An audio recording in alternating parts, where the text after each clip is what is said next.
Here to give his take on Hansel and Gretel, Witch Hunters, our very own Lights Camera Jackson. Hi, you may remember the horror action fantasy film Abraham Lincoln Vampire Hunter that came out last June. Concept was a little out there, but it actually worked. Now, after sitting on the shelf for over a year, we finally get Hansel and Gretel Witch Hunters. Jeremy Renner actually shot this movie before The Avengers and The Bourne Legacy, and he plays Hansel, and Gemma Arterton from other recent fantasy action failures, such as Clash of the Titans and Prince of Persia, is Gretel. As the fairy tale goes, their parents abandoned them in the woods as children. The pair then find a gingerbread house with a hideous witch inside. She captures them, but they escape and burn her to death. Thus begins their lives as witch hunters.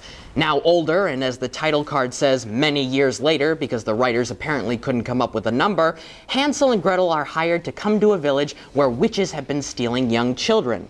The leader of these wicked witches is played by Famke Janssen, but most of the time she looks like a witch, or more accurately, an actress playing a witch. The makeup here is exceptionally weak. So the brother and sister team spring into action to save the kids. All right, Jackson, there were actually two big-budget Snow White movies last year, so this continuing Hollywood's fairy tale trend.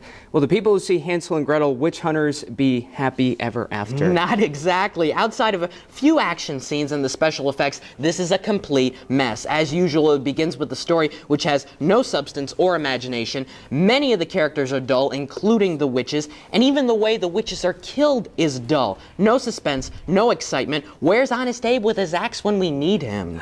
Nowhere to be found. Yeah. Now, you mentioned that there was a major delay in getting this film released. I'm guessing that's probably not a good sign. Right. First, the blame went to MGM because of their financial troubles.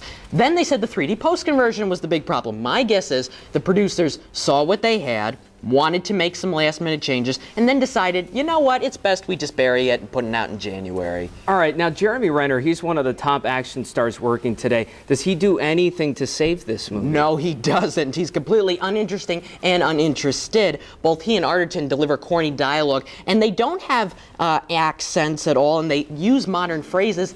I guess that was supposed to be funny. This film was actually being promoted as an action comedy. Will Ferrell and Adam McKay are two of the film's producers. Good luck trying to spot anything genuinely funny in the entire film. Sounds laughably bad. Okay, Yeah. What's the grade here, Jackson? On the official LCJ report card, Hansel and Gretel Witch Hunters gets a D+.